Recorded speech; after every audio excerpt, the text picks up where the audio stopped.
Service has issued severe thunderstorm watch number 308, effective until 8 p.m. This watch includes the following: nearshore waters from Wind Point to Winthrop Harbor, Illinois, and the following counties in Wisconsin: Greene, Kenosha, Rock, and Walworth. Remember, a severe thunderstorm watch means that conditions are favorable for the development of severe weather, including large hail and damaging winds in and close to the watch area. While severe weather may not be imminent, persons should remain alert for rapidly changing weather conditions and listen for later statements and possible warnings. Stay tuned to NOAA weather radio, commercial radio and television outlets, or internet sources for the latest severe weather information.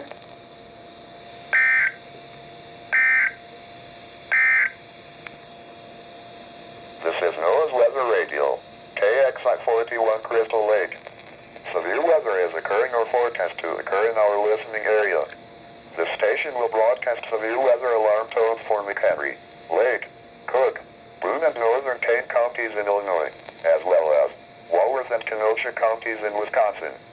Standard broadcasts will be curtailed to bring you the latest severe weather information. The current time is 12:54 p.m. Central Daylight Time.